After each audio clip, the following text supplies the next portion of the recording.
नमस्कार दोस्तों, आप सभी का स्वागत है बैंकर्स कीड़ा में। मेरा नाम है यश राय और आज की इस वीडियो में हम लोग देखेंगे कि IBPS PO एंड क्लर्क 2025 इसका प्रिपरेशन प्लान क्या रहने वाला है। और आज है हमारी 20 जून। तो जो IBPS PO का पेपर होने वाला है वो होगा 17 अगस्त को। ठीक है, तो इतना मैंने आपको डिटेल दे दिया। अगर हम क्लर्क की बात करें तो क्लर्क का जो पेपर रहेगा वो होने वाला है हमारा 7 अक्टूबर को। ठीक है, तो अब ये वीडियो में हम लोग क्या क्या कवर करने वाले हैं। बेसिकली मैं यहाँ पर आपको 60 डेज़ का प्लान देने वाला हूँ कि 60 डेज़ का स्टडी प्लान क्या रहने वाला है। ठीक है, तो ये जो सेशन रहने वाला है वो किसके लिए रहने वाला है। फर्स्ट ऑफ ऑल एक ये चीज़ आनी चाहिए, और आपको वीडियो देखने से पहले, अगर आपको अपने एग्ज़ाम के बारे में जानने से पहले उसके सिलेबस और एग्ज़ाम पैटर्न से आपको गो थ्रू कराने वाला हूँ। ठीक है, तो अगर ये सेशन रिपीटर्स देख रहे हैं तो ठीक है, आप देख सकते हैं अगर आपके पास क्या गलतियाँ हो रही हैं आपको एग्ज़ाम अटेंड करने में, तो आप ज़रूर देखिए ये सेशन। अदरवाइज जो फ्रेशर्स बच्चे हैं उनके लिए ये सेशन होने वाला है कि आपको 60 डेज़ में IBPS PO और IBPS क्लर्क कैसे टारगेट करना है। ठीक है, तो आइए हम पहले समझते हैं इसके एग्जाम पैटर्न के बारे में। सबसे पहले अगर हम PO प्रीलिम्स की बात करें तो इसमें 100 क्वेश्चन होते हैं और 100 मार्क्स के होते हैं। इसके लिए हमें 60 मिनट्स का टाइम दिया जाता है। ठीक है, अब 100 क्वेश्चन में भी बायफर्गेशन की जाती है यहाँ पर इंग्लिश में, क्वांट में और यहाँ पर अपना रीजनिंग में। ठीक है, इंग्लिश में हमारे 30 क्वेश्चन होते हैं, क्वांट में 35 होते हैं और रीजनिंग में भी हमारे 35 क्वेश्चन यहाँ पर देखने को मिलते हैं। ठीक है, सबके लिए 20-20 और 20 ये हमारा टाइम अलॉट किया जाता है।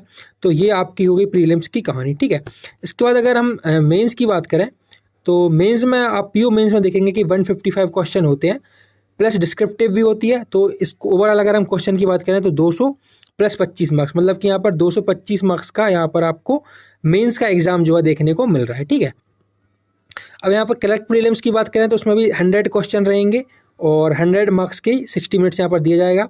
और अगर हम मेंस की बात करें क्लर्क मेंस की तो 190 क्वेश्चंस रहेंगे 200 मार्क्स के और 160 मिनट आपको यहाँ पर देखने को मिल रहा है। ठीक है, अब हम बात करते हैं यहाँ पर अपने लास्ट ईयर कट ऑफ की। देखिए, अगर आप अपने एग्ज़ाम की तैयारी कर रहे हैं और अगर आपको लास्ट 3 ईयर का कट ऑफ नहीं मालूम कि बेसिकली मैं जिस एग्ज़ाम के लिए प्रिपेयर करने जा रहा हूँ उसकी मुझे कट ऑफ ही नहीं मालूम कि मुझे मिनिमम क्वालिफाइंग मार्क्स कितना अचीव करना है, तो मैं किस तरह से स्टडी करूँगा कि मुझे ये कट ऑफ क्लियर हो जाएगी।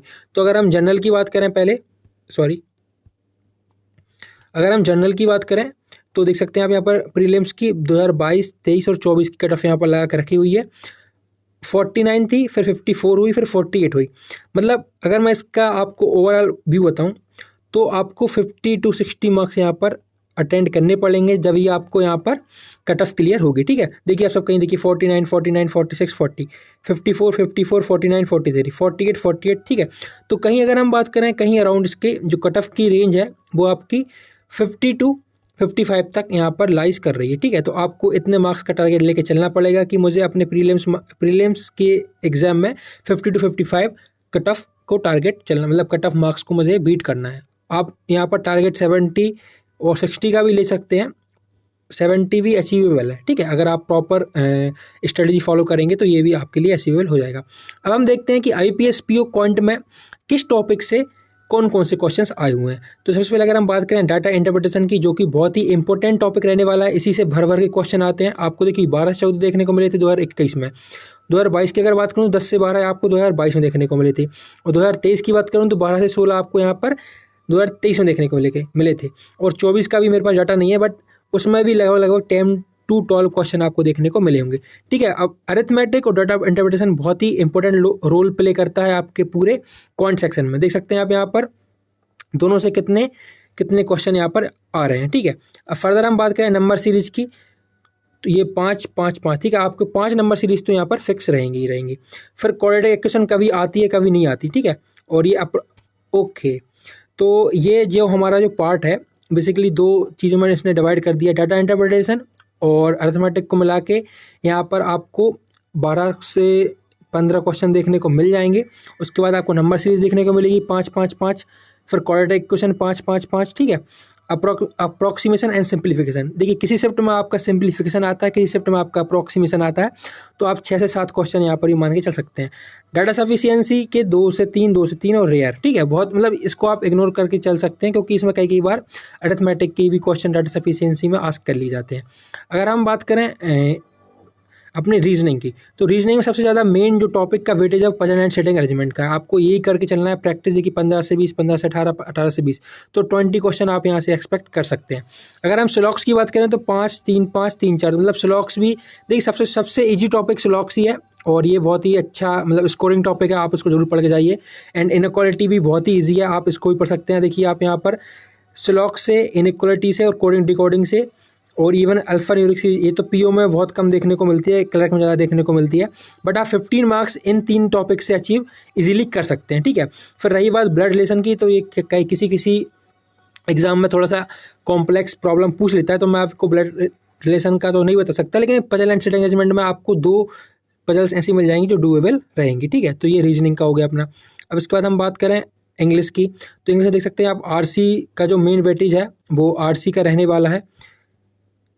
और एरर डिटेक्शन देखिए आप यहाँ पर, क्लोज टेस्ट देखिए, पैराजम्बल देखिए और फ्रेज बर्ड एंड स्वैप देखिए।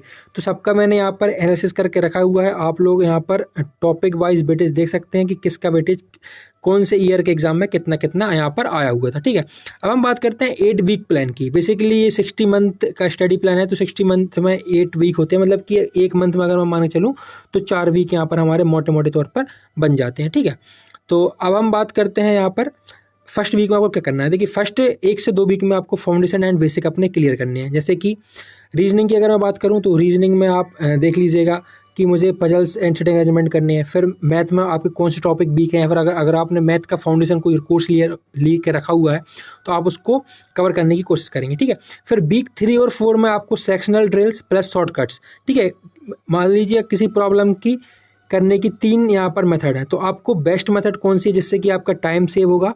ठीक है, टाइम सेव होगा एंड आपकी जो एक्यूरेसी है वो 100% रहने वाली है, तो आपको उस मेथड पर अपना काम करना है। ठीक है, तो ये आपका 1 मंथ का प्लान हो गया, आपको 1 मंथ में इतना करना है। फिर वीक 5 से 6 में आपको स्पीड बिल्डिंग करनी है। इसमें आपको अपना फाउंडेशन बिल्ड करना है, बेसिक्स क्लियर करने हैं। फिर इसमें 5 से 6 में आपको प्रैक्टिस करनी है, मिक्स्ड प्रैक्टिस करके, और यहाँ पर आपको अपनी स्पीड पर ज़्यादा फोकस करके रखना है। ठीक है, वीक 7 में अगर हम बात करें तो हमारा रिवीजन चलना चाहिए, और डिस्क्रिप्शन प्रिपरेशन की तो आप यहाँ पर अभी मत कीजिए क्योंकि वो मेंस का टाइम है, और मेंस के टाइम पे देखेंगे। अभी आपको सिर्फ रिवीजन करना है। ठीक है, आपने जो जो टॉपिक कवर कर लिए हैं, जैसे कि रीजनिंग का स्लॉक्स का हो गया, इनइक्वालिटीज़ का हो गया, उसका जो नाइदर नोर आइदर और वाला केस रहता है वो आपने एक बार यहाँ पर कर लिया। आपने जो मैथ के फॉर्मूला है वो वगैरह रिवाइज कर लिए। ठीक है, तो आप ये सब चीज़ें अपने वीक 7 में कर सकते हैं। एंड वीक 8 में आपको फाइनल रिवीजन करना है, एंड एक हफ्ते में आपको हो सके तो 8 फुल मॉक्स आपको यहाँ पर लगाना है। ठीक है, अब आप यहाँ पर देखिए कि आप अपनी प्रिपरेशन को प्रायोरिटाइज कैसे कर सकते हैं। तो ये भी मैं आपके लिए डिटेल्स ब्रेकडाउन लेके आया हुआ हूँ कि प्रीलिम्स में कौन कौन से फोकस एरिया रहने चाहिए। देखिए फर्स्ट ऑफ ऑल आपको पजल एंड सेटिंग अरेंजमेंट पर बहुत ज़्यादा फोकस देना है, क्योंकि मास्टर एज टॉप प्रायोरिटीज़। यहाँ पर आपसे 15 से 20 क्वेश्चन देखने को मिलेंगे आपसे। ठीक है, आपको 4 सेट ऑफ पजल्स और सेटिंग अरेंजमेंट देखने को मिल सकते हैं, जिसमें कि आपको 3 सेट तो करने ही करने हैं अगर आपको इस एग्जाम को क्रैक करना है। ठीक है, अगर हम क्वांट की बात करें तो क्वांट में मेजर टॉपिक कौन कौन से हैं, तो क्वांट में देखिए आप डीआई से हमको 2 सेट ऑफ डीआई देखने को मिल जाती हैं, कभी कभी 3 सेट में मिल जाती हैं, लेकिन बहुत ही रेयर कंडीशन में मिलती है और बहुत ही रेयर शिफ्ट में मिलती है। ठीक है, तो 2 सेट ऑफ डीआई आपको देखने को ऑलवेज मिलेंगी। तो आपको इनकी वीकली प्रैक्टिस करनी है, और इसमें डीआई भी बायफरगेट होती हैं। फर्दर पाई चार्ट होती है, टेबल होती है, बार डीआई होती है, बार ग्राफ डीआई होती है, और कैसलेट, ये डीआई के यहाँ पर टॉपिक्स हैं, सब टॉपिक्स हैं जो कि आपको इनको फॉलो करके चलने हुए हैं। ठीक है, अब अरिथमेटिक की बात करें 10 से 15 क्वेश्चन आपको अरिथमेटिक के देखने को मिल जाएंगे, एंड क्वाड्रेटिक सीरीज के भी आपको 5 क्वेश्चन ईच शिफ्ट में देखने को मिल जाएंगे, तो आपको इसको भी लेके चलना है। Approximation and simplification a few question daily, तो आपको ये डेली रूटीन में फॉलो करना है कि आपको अप्रॉक्सीमेशन एंड सिंप्लीफिकेशन क्वेश्चन लगाने हैं, क्योंकि एक शिफ्ट में आपको अप्रॉक्सीमेशन पूछ लेगा और एक शिफ्ट में आपको सिंप्लीफिकेशन पूछ लेगा। ठीक है, तो आपको ये चीज़ ध्यान रखनी है कि आपको कैसे इनको फ्यू क्वेश्चन डेली आपको यहाँ पर लगाने हैं। फिर इंग्लिश की बात आ जाती है तो आपको रीडिंग कंप्रेशन करना है, क्लोज टेस्ट करना है, पैराजम्बल करना है, और एरर स्पॉटिंग करना है। और रीजनिंग में आपको पजल एंड सेटिंग अरेंजमेंट तो करना ही करना है, इसके साथ स्लॉक्स, इनइक्वालिटी, कोडिंग डिकोडिंग, ये सब चीज़ें आपकी फोकस एरिया में रहनी चाहिए। ठीक है, अब हम बात करते हैं कि अपनी प्रोग्रेस को ट्रैक कैसे करेंगे। तो वीक 1 में आप देख सकते हैं अपना प्रोग्रेस इंग्लिश में 50%, 45%, 40%, अगर आपका ये प्रोग्रेस चल रही है देन वेल एंड गुड है। वीक 4 में आपको 75 से 70% अपनी प्रोग्रेस को ट्रैक करना है, एंड वीक 8 में आपको 90 to 90% यहाँ पर अचीव करना है। ठीक है, it is a achievable thing. अगर आप अपना प्रॉपर टाइम टेबल को फॉलो करेंगे तो आप इस सब चीज़ों को अचीव कर सकते हैं। ठीक है, अब हम देखते हैं की टॉपिक। जो स्टेबल टॉपिक्स हैं, कभी मतलब कि हर शिफ्ट में देखे गए हैं और हर वार देखे गए हैं।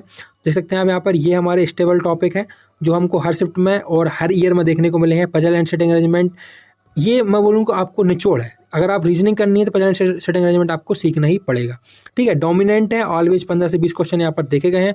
DI arithmetic consistently high in quant. RC है, इंग्लिश में आनी है।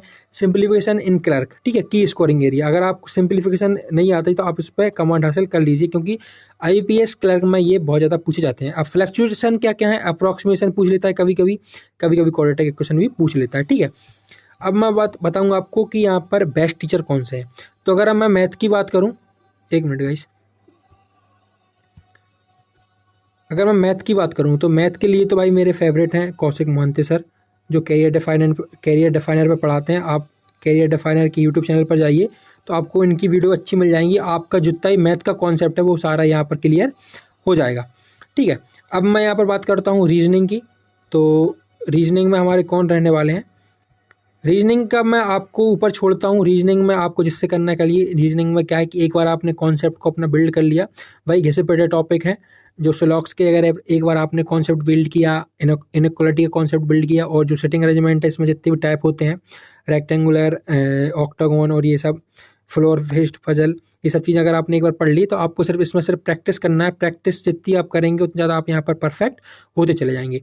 और इंग्लिश के लिए अगर मैं पर्टिकुलर आपको बताऊँ तो इंग्लिश के लिए मेनली किसको फॉलो करना चाहिए, देखिए इंग्लिश के लिए एक अनुभव सर हैं, अनुभव गोस्वामी सर, जो अभी अड्डा पे पढ़ा रहे हैं, वो ही अच्छे हैं। पहले ये फिजिक्स वाला में थे, अब इन्होंने ये छोड़ दिया है, सॉरी बैंकिंग वाला में थे, अब इन्होंने ये छोड़ दिया है। तो अनुभव गोस्वामी सर को आप फॉलो कर सकते हैं, बहुत ही मस्त टीचर है इंग्लिश में। और अगर इंग्लिश की मैं बात करूँ तो आप निमिषा मैम को भी फॉलो कर सकते हैं, बहुत सारे लोग यहाँ पर निमिषा मैम को भी फॉलो करते हैं, ठीक है।